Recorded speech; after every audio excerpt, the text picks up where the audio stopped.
Hello and welcome back. So I thought I would do a video about my first trimester, and I've not vlogged as much about this pregnancy as my first one. For several reasons.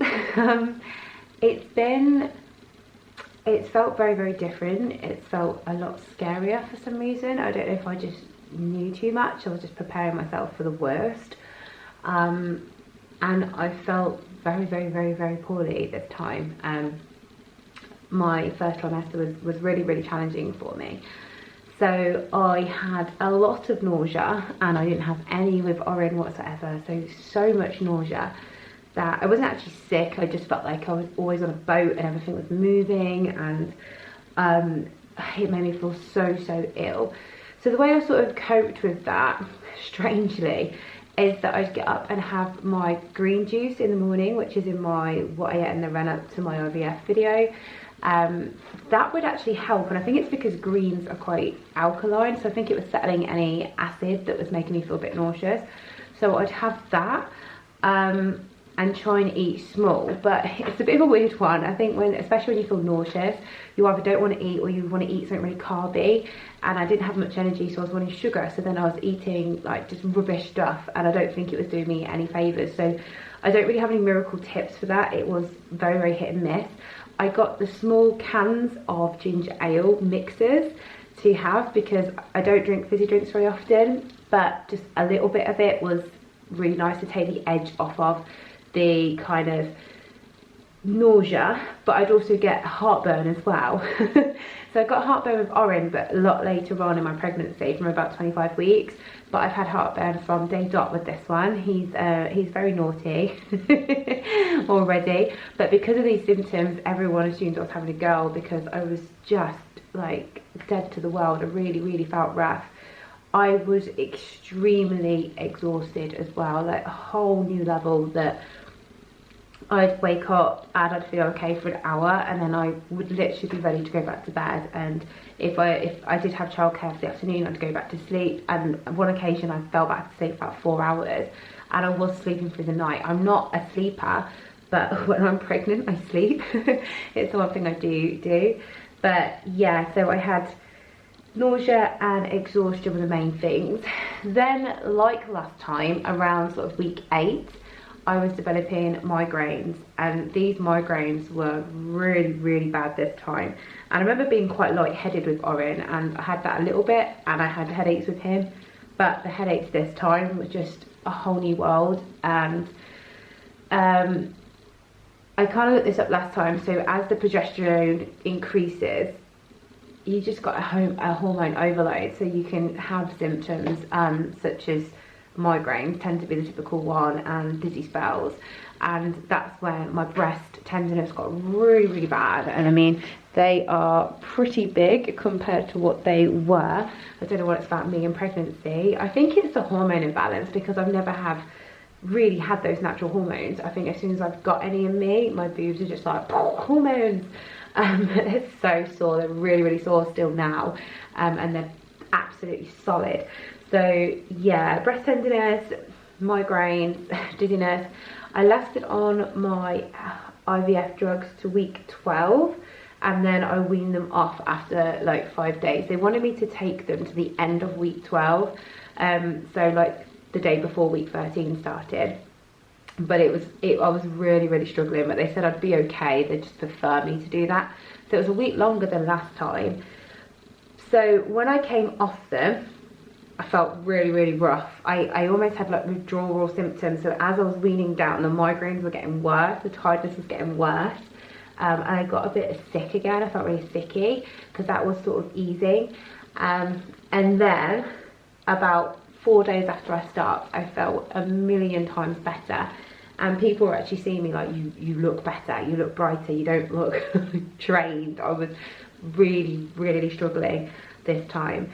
One thing I've really focused on is my weight, and I know a lot of people are going to give me a hard time for this, but I gained 52 pounds in my last pregnancy and 4 stone, and it was something I was really worried about. I have got a history of eating disorders and really low self-esteem, so changes in weight for me, especially for my job, I feel like I have a responsibility to look a certain way. So I had a lot of pressure that I put on myself. No one else put it on me, but it is just how I'm wired. So I was trying to eat well, but eat the right things and make sure I don't eat too little. So I was really tracking my calories in a healthy way, not in a, you know, oh my god, I should only have this much. Calorie tracking you need to get advice on if you are going to do it when you're pregnant. I would heavily get some advice on that. But I'm kind of dipping in and out of that because I don't really have the mental space at the moment to track my calories. So I'm just trying to focus on my nutrition. Saying that, it's just rubbish. I'm just eating absolute crap and I know it's making me feel worse. So I've had a lot of constipation this time as well, so lots of tummy hardness, and it's so uncomfortable. This kid, I don't know what, it just doesn't like me. I was really shocked when he was a boy, because I was in my head, because of how different it had been, I did wonder, does this mean it's a girl? But he is very in fact a boy. And yeah, we found out at the end of 14 weeks, so it was quite early, but it was very clear, and they double checked that, you know, his bits were very on show, and I'll insert some photos into here. My tips for the first trimester, I'd say, is find something that helps you if you do get nausea. So as the little ginger ales helped me, having small snacks did, but I'm a big eater, so I can't stop. So that's the problem. But having like we got these kind of like biscuity go ahead things, they'd work quite well, or a couple of dates. A banana has been really useful this week. I felt really sick, and I was actually sick this week at the beginning of week 15, which is really strange. And the only thing I thought, right, I'm going to try a banana, and it really settled my stomach actually. So that's worked quite well. I had to stay clear of some things. I've really gone off the thought of vegetables, and I'm a big veg eater, but just the thought of vegetables just don't sit right with me at the moment. Fruit I'm okay with. Any sort of crap food I'm okay with, but anything kind of green and veggie I'm just a bit funny. I'm managing my smoothies with some spinach quite regularly. That's helping. I recently brought some Biomel live cultures, so they're basically a vegan probiotic. I'm not vegan, but I avoid dairy. Dairy really does affect me, like with heartburn especially, and makes me feel a bit queasy, and I struggle to breathe. It's a really strange thing. I just have this tightness in my throat and like excess mucus, so I do avoid dairy, but I don't cut it out completely. But yeah, that's helped. My focus now is to kind of cut down on my carbs a little bit, because I was like this with Oren. All I want is chips butted. So chips folded in bread and ketchup, and that is just carb of carb and carb of carb, and it's making me feel like really bloated and really uncomfortable. So it's just a vicious circle.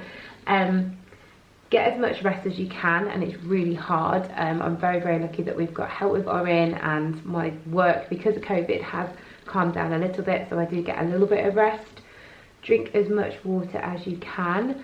Mine's been a bit rubbish, and I notice when I don't hit my water quota, I aim for like 2 litres a day, that I do feel worse. I feel tireder, and I get more bloating and things like that. So that is my recommendation for that. Now I'm out of the first trimester, I'm starting to feel a bit normal now that I'm not sick anymore like I was at the beginning of the week. I'm going to start trying to get out for walks more. So we went to Alton Towers last week it was Oren's second birthday present, to see Phoebe's Land, and we've done a lot of walking, and I coped with it, and I was really tired at the end of the night, but I coped with it, and it was a nice little test, like, right, you're okay now, let's get walking, because walking is so good for just you, your body, moving, your mental health. My mental health has been a little bit icky at the moment, because I think I found this pregnancy so hard, and my business is reopened, and you know, we're in a pandemic, so I just think there's been a lot going on. So that is sort of a summary. We've had quite a lot of scans. I think I've shown some. So we had 6 weeks, then we had the official one at 7 weeks. I think we had a 9 week, and we had 11. We had the 11 week because Tom wasn't allowed at the hospital for the 12-week scan. It was only me on my own, and it's such a shame because it was an amazing scan. He was like bumping all over the place, he was rolling, he was waving. It was really great, it was amazing. And then we went this week for our gender scan, and I'll put some clips in of that. And he was very, very active again. We had to stop scanning because he was holding his cord between his legs so we could tell what he was. So I had to kind of stop, have a walk around and come back a few minutes later, and we got the shots that we needed. But they kept it a complete surprise for us, which was absolutely great. So anytime they were checking between the legs, the potty shot, they'd turn the computer off so we didn't see anything. So we literally had the half an hour drive home and getting straight into the garden and popping the confetti, and it was just us two. It was just something between us two. And if you're ever going to do a gender thing, even if it is just you and your own or you and your partner, it made it so much more special. Just being told in the room with Oren was a little bit of a kind of anticlimax, and this will probably be our last pregnancy, so just wanted to make it a bit special because I've really found it hard to get into this one. Can't put my finger on why. I don't know if it was the end of Oren's was really hard and his delivery was really, really hard. I've still got a lot of demons about that labour, I think, that I need to work through before this one arrived. And yeah, I've just got this feeling of impending doom that something's going to go wrong. So I haven't been so vocal about it. It's one of those. I'm working through it and I am happy. I'm really trying to push myself to be happy. It's like I don't want to get into it, but I think with Oren it was so exciting. It was our first one. It was something that I thought I'd never ever have, and I don't know, I'm just finding it really hard to get into it.